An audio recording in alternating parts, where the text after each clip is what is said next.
Hi everyone, it's Doug from Beyond Territory. Hope you're doing well. In this episode, I'm going to show you how to make a slightly bigger piece of terrain for your wargaming in Peninsular War. And this one's a bit of a barn, so a bit bigger this one. Hope you enjoy this one. Hope you'd like it. If you do, feel free to like and subscribe. Catch you in a bit. What I've done is cut out the strip of the building to get the main section done, each 5 inches by 5 inches, and then I have the taping part of the roof there. So I'm just going to work on cutting it out. Cutting mat, a safety rule or metal rule. I use a Stanley, use a craft knife. Nice and easy material to cut through the foam core card. Line up your ruler, check twice, cut once. And then what I'm going to do now is cut out my barn door.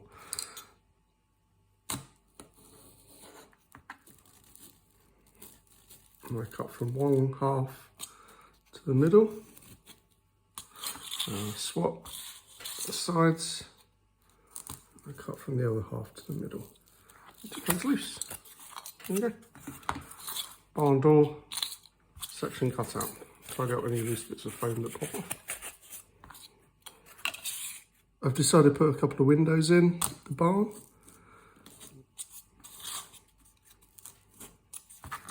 Just pop out. There you go. Nice easy window cut. Height is 4 inches, width is 5 inches. The tapered roof is 2 inches tall.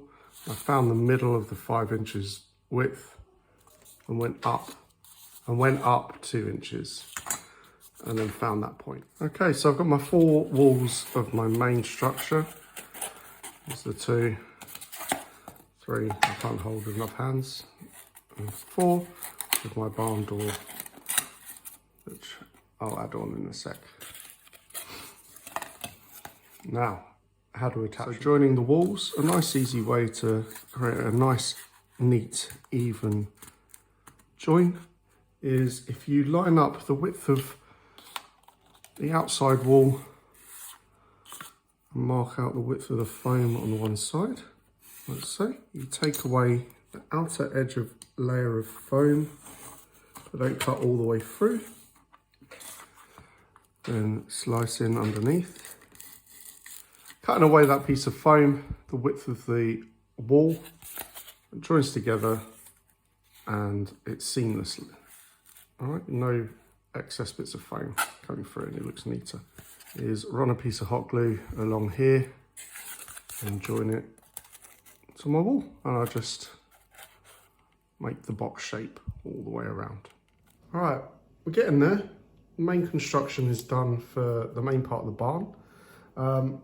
Made a mistake, I cut a window in here, but I was going to have an extension part popping out here, but that window will be in line with the roof. So I've just filled it back in with a bit I cut out, a bit of hot glue gun, and you'll never know, except for me.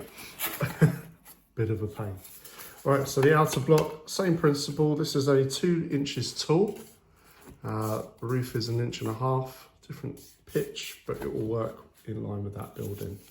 Same principle, joining my walls. Cut away a width piece from one side to make a nice joint to the outer wall, like so. Use my marking lines to kind of gauge where I want the building to go. Always helpful. We're in. Solid building. Okay, beams for the roof. All I'm going to do, take a corner tip off. I have a little piece of dowel that I will use to join between there and there. So a little bit of hot glue on the tip. Place in my beam.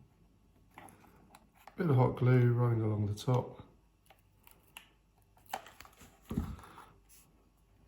Square off your dowel on top, and the same on the other side. So for the roof, same principle. Take a little bit off the top tips, hot glue along the edges without trying to make too much mess, but have fun. Don't worry too much, you can just tidy it up. The next bit, And with my 5-inch dowel, well, I think this is 6-inch, it's got a bit of an overhang, which looks quite aesthetically cool. 1, even that up, 2, 3. Okay. So just above the door, cutting away some of the foam, not all the way through, just a layer, which is great about this stuff. I've probably said it a million times, but because it's got the outer layer of card, foam in the middle, card on the outside, you've got some structure to play with. And then what I'm doing is cutting away and I'm setting a bit of square dowel above the door. Right, next bit, the roof. I'm using a bit of an old cereal box. I used the natural seam in the cereal box cut to fit the roof and trim if needed with a pair of scissors. Nice and quick, nice and accurate. Feed along the top. There we go. Get that in place first. Get my fold on.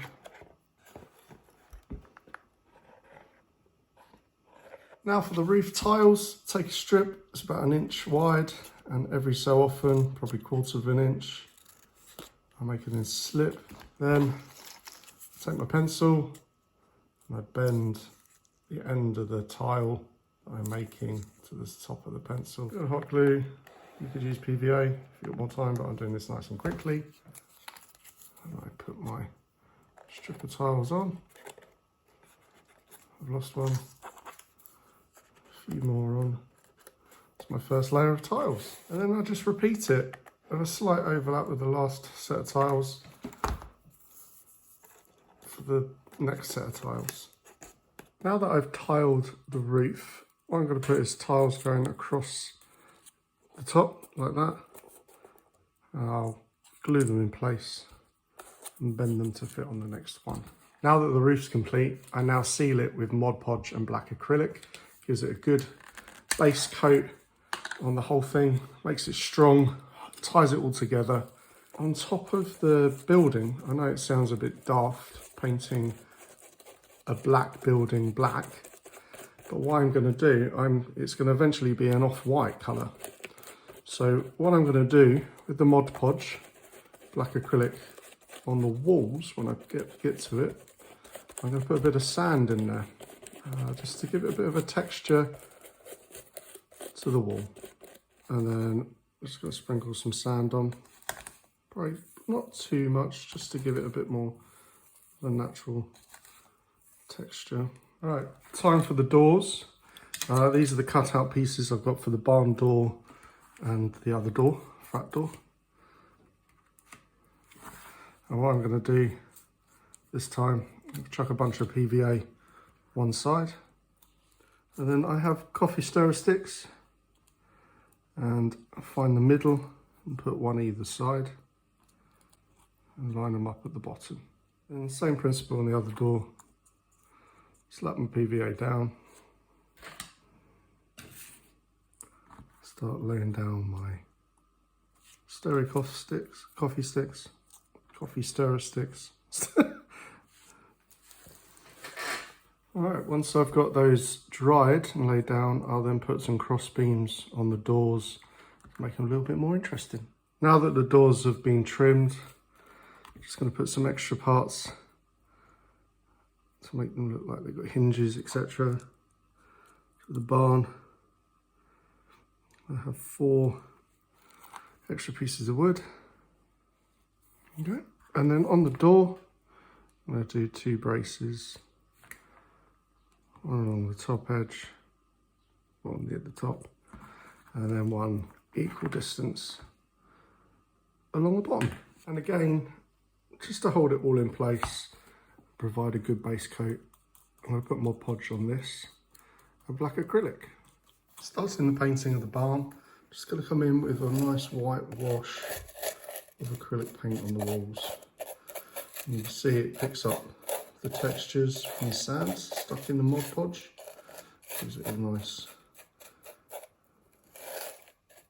feel to it. Okay, the next colour for the barn is a flat brown, and I'm going to use that for the barn door.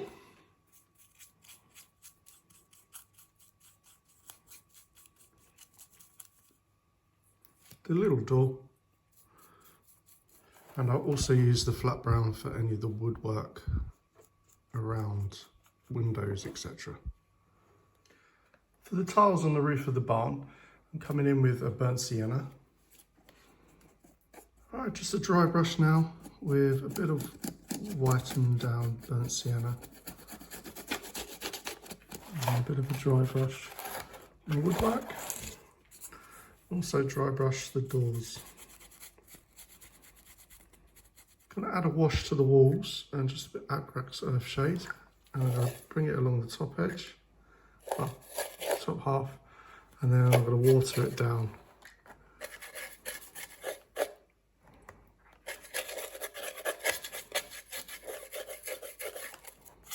Whilst that's drying, I come in with a thicker coat of acrylic white, and then stipple the bottom edge. Okay, now for some basing, bring it back to life. PVA glue all along the bottom edge, slap it on.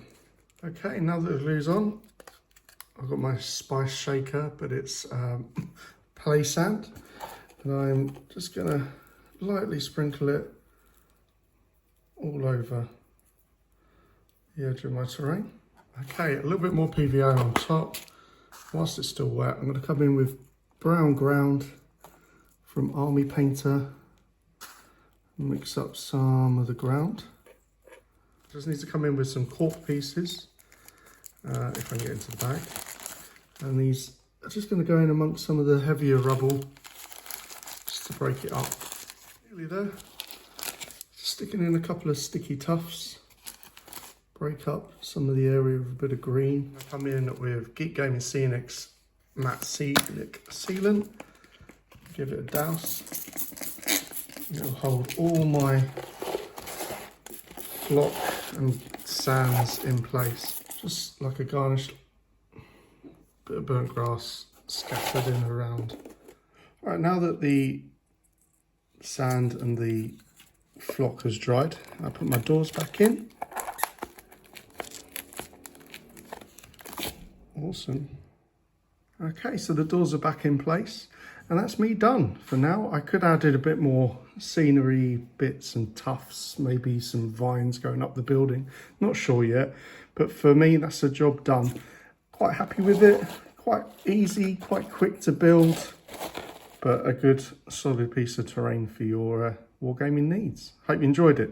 If you like what I'm doing, please feel free to like and subscribe.